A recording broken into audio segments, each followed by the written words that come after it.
zadaде.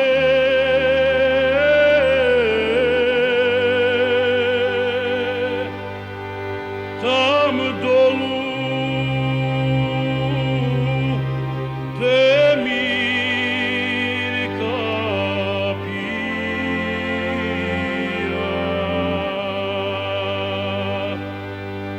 Tam dolu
Високо од небото, сонцето печеше како усвитен вршник.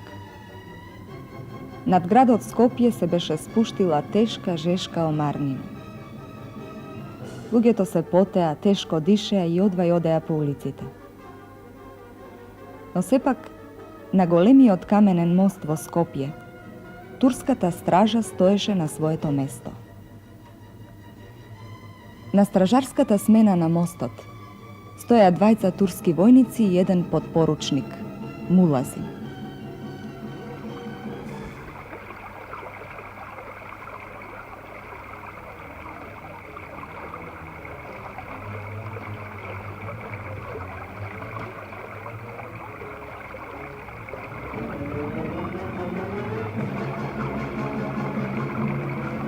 Кој ќе поминеше преку мостот, стражата ќе го претресеше и ќе му побараше лични исправи.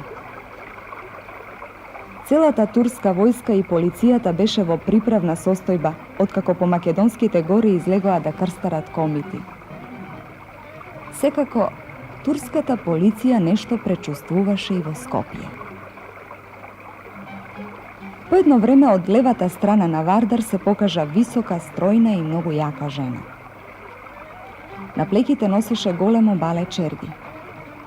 Чергите ги носеше од перење, ги беше прала на другата страна од реката Вардар. Од челото й се слеваше пот.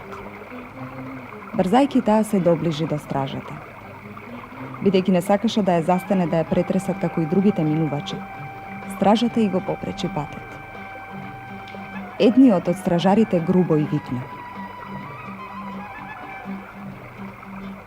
"Стој, мори, јаурко!" Жената не се збуни. Застана малку, се сврти кон Мулазимот и го замоли: "Мулазим ефенди, Ги носам чергиве од перење. Децата дома ми се сами. Ве молам, пуштете ме што побрзо. Да не се изгори некое. А и одвај стојам на нозе, Мулазим ефенди, многу ми тежа чергиве. Мулазимот, гледајќи ја жената како се подгрбавила од тежината на чергите, се сожали. Му мавна со рака на стражарот да се тргне и заповеда. Пушти ја, нека врви. Жената му се заблагодари и одвај носејќи ги чергите го мина мостот на реката Вардар. Под тешкиот товар, таа ја мина долгата улица, скршна во неколку мали улици и се изгуби некаде во десниот дел на Скопје. Откако виде дека нема никој, таа кроце отвори една мала ниска дрвена порта.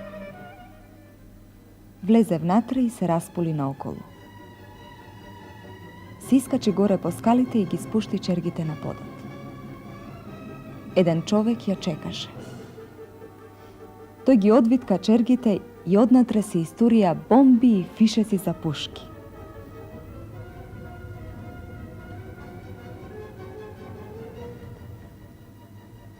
Одвај втасав, Гоце, рече жената.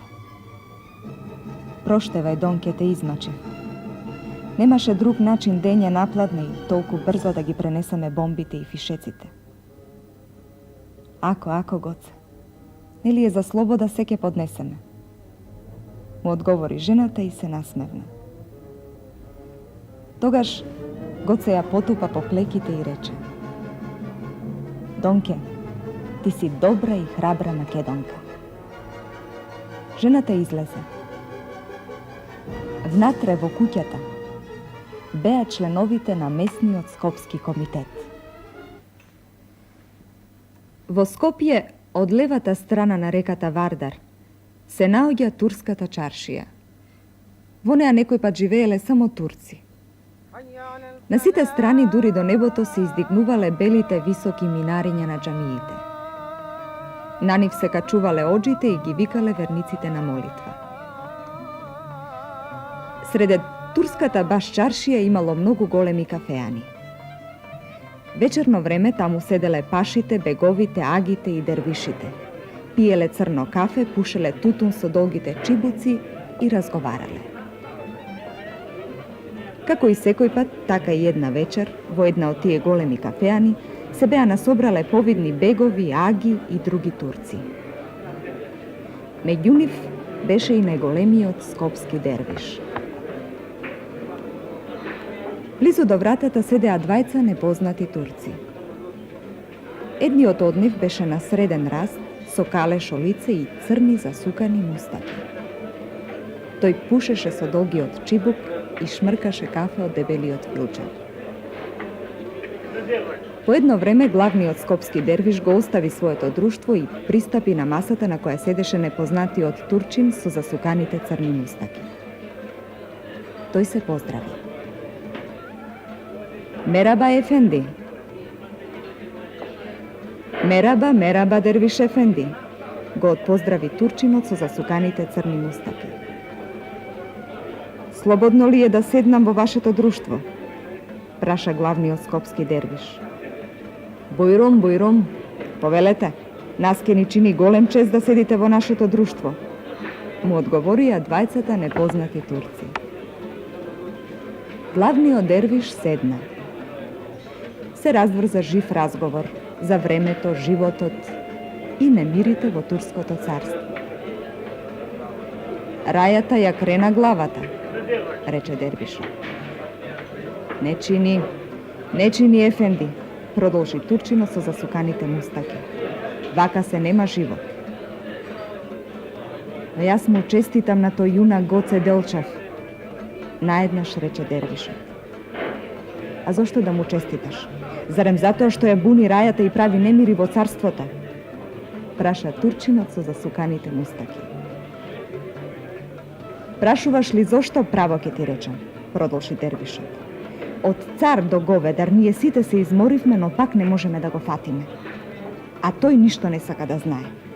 И затоа сакам да го видам тој јунак Гоце Делчев и да му се поклонам. Остави го тоа, дервиш ефенди. му одговори турчинот со засуканите мустаки. А зошто, праша дервишот. Затоа што тука не е место за такви разговори. И прости ми, Дервиш ефенди, јас и другаров имаме сега една работа. Затоа дозволи ни да си одиме. О, слободно, слободно, одговори дервишот. Тие се поздравија и турчинот со големите мустаки и неговиот придружник си отидоа. На другиот ден, преку Скопската пошта, главниот скопски дервиш го доби ова писмо. Дервиш ефенди, вчера вечерта, пиејќи кафе во кафеаната, вие изразивте желба да го видите Гоце Делчев и да му честитате. Иако вие не знаевте, но желбата во истиот момент ви беше исполнета. Турчинот со црните засукани мустаки кој со вас пиеше кафе и разговараше бев јас, Гоце Делчев. Другиот турчин со мене беше Комита, мој другар. Се преоблеков во турска облека и дојдов во кафеаната да чујам какви планови кроите против рајата. Внимавајте, Дервиш ефенди, кон рајата бидете справедливи, инаку ве чека куршум. Гоце Делчев. Дервишот, кога го читаше писмото, брадата му трепереше од страв. По челото му избија капки пот. Штом го дочита писмото, извика: Алалда му е. Јунак е Гоце Делчев.